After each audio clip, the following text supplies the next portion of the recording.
मध्य प्रदेश में तीसरे चरण के लिए चुनावी शोर थम गया है। यानी अब प्रत्याशी सिर्फ डोर टू डोर जनसंपर्क कर सकेंगे। लेकिन इससे पहले बीजेपी और कांग्रेस के दिग्गजों ने तीसरे चरण के लिए ताकत झोंक दी। ऐसे में देखना होगा कि तीसरे चरण में जनता किस पर भरोसा जताती है और कौन जनता के विश्वास पर खरा नहीं उतरता।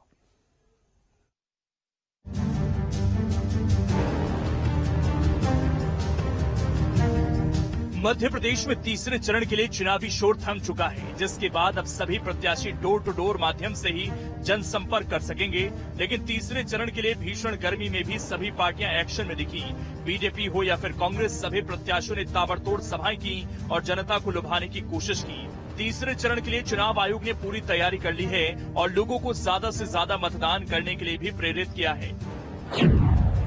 6 मई को 20,456 मतदान केंद्रों पर मतदान कराने के लिए मतदान दल रवाना किए जाएंगे। मतदान के मद्देनजर जिलों में कलेक्टरों की टीम हीट वेव से लोगों को बचाने और अधिक से अधिक मतदान कराने की तैयारी में जुटी है। इन मतदान केंद्रों में चुनावी व्यवस्था का काम पूरा कर लिया गया है और मतदान दलों के गठन के साथ मतदान केंद्रों में मतदान की तैयारी भी कर ली गई है। तीसरे चरण में चुनाव आयोग का सबसे ज्यादा ध्यान अधिक से अधिक वोटिंग कराने पर है, क्योंकि पहले 2 चरण में वोटिंग का प्रतिशत काफी खराब रहा। इसके बाद वोटिंग प्रतिशत बढ़ाने के लिए मुख्य निर्वाचन पदाधिकारी चले बूथ की ओर अभियान चला रहे हैं और जिलों में मतदाता जागरूकता के लिए होने वाले कार्यक्रमों में उनके दफ्तर में पदस्थ अफसरों को भी भेजा जा रहा है। तीसरे चरण में एमपी की 9 लोकसभा सीटों पर कुल 1,77,52,583 मतदाता हैं। इनमें से 1,68,31,603 मतदाताओं को मतदान सूचना पर्ची वितरित की जा चुकी है। एक तरफ जहां तीसरे चरण के रण के लिए चुनाव आयोग ने तैयारी पूरी कर ली है, वहीं दूसरी ओर अब चुनावी शोर थमने के बाद प्रत्याशी और उनके समर्थक बगैर किसी ढोल धमाके और शोर शराबे के घर घर जाकर जनसंपर्क कर सकेंगे। तीसरे चरण में मध्य प्रदेश की 9 लोकसभा सीटों पर मतदान होंगे। इसमें मुरैना, भिंड, ग्वालियर, गुना, सागर, राजगढ़, विदिशा, भोपाल और बैतूल पर चुनाव होना है। वहीं तीसरे चरण में एमपी में जिन बड़े चेहरों पर पूरे देश की नजर रहेगी वो है गुना, जहां बीजेपी नेता ज्योतिरादित्य सिंधिया चुनाव लड़ेंगे। बीजेपी ने मध्य प्रदेश के पूर्व मुख्यमंत्री शिवराज सिंह चौहान को विदिशा से मैदान में उतारा है, तो कांग्रेस नेता दिग्विजय सिंह राजगढ़ से लोकसभा चुनाव लड़ेंगे। साफ है, तीसरे चरण के लिए भी बीजेपी और कांग्रेस ने कमर कस ली है। ऐसे में अब 7 मई को फैसला जनता को करना है कि वो किस पर भरोसा करती है और किससे नकारती है। Team news state. कुछ दिनों पहले पूर्व मंत्री इमरती देवी को लेकर दिए गए बयान के बाद MP PCC chief Jitu Patwari विवादों में घिर गए हैं। लगातार उनकी मुश्किलें भी बढ़ती जा रही हैं। आलम यह है कि जीतू पटवारी पर 5 दिन में चौथी एफआईआर दर्ज हो चुकी है। रिपोर्ट आप देखिए।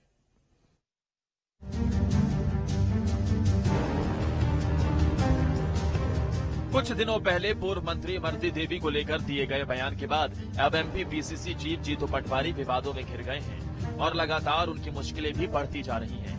आलम यह है कि 5 दिनों में जीतू पटवारी के खिलाफ 4 एफआईआर दर्ज हो चुकी है।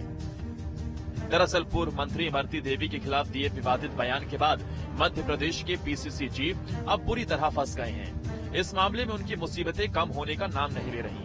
अब उनके खिलाफ अशोकनगर सीट कोतवाली में एफआईआर दर्ज की गई है। बीजेपी के नेता जिला पंचायत की सदस्य शीला जाटव ने सिटी कोतवाली पहुंचकर जीतू पटवारी के खिलाफ एफआईआर दर्ज करवाई है। उन्होंने है ना, जो हमारी बहन इमरती देवी जी हैं और हमारी समाज का गौरव है, पूर्व कैबिनेट मंत्री भी हैं, और आज हमारी नारी शक्ति का जो अपमान किया है जीतू पटवारी जी ने, वो हमको मतलब सहन नहीं हुआ और अपने आप में हमको आहत रहे। हमको हमारी मातृशक्ति के बारे में ऐसा बोला, वो हमको सहन नहीं हुआ। इसलिए हम आज थाने पर आए और हमने आज एफआईआर कराई है जीतू पटवारी जी के ऊपर। सबसे पहले 29 अप्रैल को अलीराजपुर जिले के जोबड़ थाने में एफआईआर दर्ज। आरोप रेप पीड़ित और उसके परिवार की पहचान उजागर करने का। 3 मई को ग्वालियर के डबरा थाने में एफआईआर दर्ज। आरोप पूर्व मंत्री इमरती देवी के खिलाफ आपत्तिजनक टिप्पणी की। 4 मई को भिंड के उमरी थाने में एफआईआर दर्ज। आरोप बीएसपी प्रत्याशी पर बीजेपी से साठगांठ के लगाए आरोप। 4 मई को अशोकनगर के कोतवाली थाने में एफआईआर दर्ज। आरोप पूर्व मंत्री इमरती देवी के खिलाफ आपत्तिजनक टिप्पणी की। देखिए, मध्य प्रदेश कांग्रेस कमेटी के अध्यक्ष और पूर्व विधायक जीतू पटवारी जी जिस तरह की बयानबाजी लगातार कर रहे हैं, उन पर आज एक 5वीं एफआईआर दर्ज हुई है। चुनाव आयोग मध्य प्रदेश के संदर्भ में भी मैं कहना चाहूंगा, वहां भी उनकी शिकायत हुई है। अब इलेक्शन कमीशन ऑफ इंडिया, क्योंकि वो स्टार प्रचारक हैं, उन पर क्या कार्रवाई करता है, क्या एक्शन लेता है, ये देखना है। लेकिन जीतू पटवारी जी को चूंकि पुराने विधायक हैं वो तो, और युवक कांग्रेस के अध्यक्ष भी रहे, तो संसदीय परंपराओं का पालन करना चाहिए। जाहिर है, खुद के खिलाफ 5 दिनों में 4 एफआईआर दर्ज होने के बाद पटवारी ने कहा कि वो किसी भी एफआईआर से विचलित नहीं हो सकते और लगातार सवाल करते रहेंगे। और मैं सवाल उठाता हूं तो मुझ पर एफआईआर करवाता हूं, तो मैं इन एफआईआरों से कांग्रेस पार्टी का कोई साथी विचलित नहीं हो सकता। जरूर हम अपनी बात कहते रहेंगे, अपनी बात करते रहेंगे और लगातार प्रदेश के हित की भावना को, जो हमें दायित्व मिला है, उसकी बात पर अपने दायित्व को निभाते रहेंगे। वहीं पूरे मामले में बीजेपी कांग्रेस पर हमलावर है और एमपी कांग्रेस को घेरने का काम कर रही है, जबकि कांग्रेस बीजेपी के वार पर पलटवार करती दिख रही है। देश में प्रधानमंत्री मोदी जी के प्रति प्रेम, भाजपा के प्रति बढ़ते आकर्षण जो जनता का बढ़ता जा रहा है, उसको देखते हुए साथ ही साथ कांग्रेस के जो विधायक हैं और बड़े नेता हैं, वो कांग्रेस का साथ छोड़ रहे हैं। लगातार कांग्रेस के उम्मीदवार चुनाव लड़ने से मना कर रहे हैं। इसके कारण कांग्रेस के प्रदेश अध्यक्ष जीतू पटवारी जी कहीं न कहीं बौखलाए हुए हैं और उस बौखलाहट में बिन सिर पैर की ऐसी बातों को वो बोल रहे हैं लगातार मंचों से, जो अशोभनीय है, जो निंदनीय है। इसके कारण कहीं न कहीं उनके खिलाफ लगातार एफआईआर दर्ज हो रही है। जीतू पटवारी को इस तरह के बिन सिर पैर के बोल बोलने से अच्छा इस पर विचार करना चाहिए कि लोग कांग्रेस पार्टी को क्यों छोड़ रहे हैं, उस पर मंथन करना चाहिए। देश में जब अंग्रेजों की हुकूमत थी और भारत गुलाम था, उस वक्त जो अत्याचार हुआ करते थे, निश्चित रूप से जो अंग्रेजों की पुलिस जिस तरह से अत्याचार भारतीयों पर करती थी, ये भारतीय जनता पार्टी की सरकार कमोबेश उससे कम नहीं नजर आती।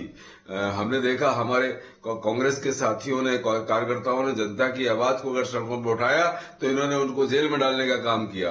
7,000 से ज्यादा कार्यकर्ताओं पर मुकदमे दर्ज किए। और अब जब चुनाव आ गया लोकसभा का, इस लोकसभा के चुनाव में प्रदेश कांग्रेस कमेटी के अध्यक्ष माननीय जीतू पटवारी जी जब जनता के मुद्दों को उठा रहे, सरकार की विफलताओं को जनता को बता रहे, तो इतने बौखला गए ये कि आज मैं समझता हूं 5वीं बार उनके खिलाफ एफआईआर की है। अरे आप कितने भी प्रयास कर लीजिए, कितना भी उत्पीड़न कर लीजिए, हम न डरने वाले हैं, न अंग्रेजों से नहीं डरे तो आपसे क्या डरेंगे। एक और लोकसभा चुनाव के बीच जीतू पटवारी लगातार मुश्किलों में घिरते जा रहे हैं, तो वहीं दूसरी तरफ एमपी कांग्रेस के पीसीसी चीफ पर चौतरफा हमला भी होने लगा है। बुरहानपुर पहुंचे पूर्व कांग्रेस प्रदेश अध्यक्ष अरुण यादव ने जीतू पटवारी की तरफ से माफी मांगी, तो साथ ही उन्होंने पूरे मामले में जेडीएस के प्रज्वल रेवन्ना को भी घेरा। पहले तो मैं इमरती देवी जी बहुत सीनियर लीडर है, हमारे कांग्रेस में पहले रही है वो। मैं कह सकता हूँ कि स्लिप ऑफ टंग जिसको कहते हैं, कि कोई इंटेंशनली ऐसा नहीं कहा गया था, उसका आशय कुछ और निकाला गया। लेकिन अगर उनको आहत हुआ है और देश की प्रदेश के मातृशक्ति को आहत हुआ है, तो मैं खुद अरुण यादव समूची कांग्रेस की ओर से सार्वजनिक रूप से उनसे माफी मांगना चाहता हूँ, क्षमा चाहता हूँ कि कर्नाटक के जो लोकसभा के उम्मीदवार है, जिनका नाम क्या नाम है, उनका नाम ही भूल गया, रेवन्ना जी के बारे में जो एक घटनाक्रम देश प्रदेश में चल रहा है, जिसके सार्वजनिक वीडियो 3000 से अधिक वीडियो चल रहे हैं, जो भाजपा के उम्मीदवार हैं, उनके बारे में वो क्या कहेंगी? उनके खिलाफ कोई कार्रवाई सरकारें करेगी क्या? कांग्रेस की मानसिकता, दृष्टि और महिलाओं के प्रति भाव, ये कितने निकृष्ट हैं, ये कांग्रेस के नेताओं के बयान से एक बार नहीं बल्कि बार बार स्पष्ट होगा। जीतू पटवारी स्पष्ट करें क्या वे अपनी महिला नेत्रियों में भी इसी प्रकार रस ढूंढने सुनने की बात कहेंगे या कहते होंगे या सोचते होंगे क्या? साफ है, लोकसभा चुनाव के बीच एक तरफ जहां कांग्रेस में भगदड़ की स्थिति ने एमपी कांग्रेस को चिंता में डाल रखा है, तो दूसरी तरफ अब जीतू पटवारी के खिलाफ लगातार हो रही एफआईआर से कांग्रेस को मौजूदा चुनाव में नुकसान हो सकता है। Team news state.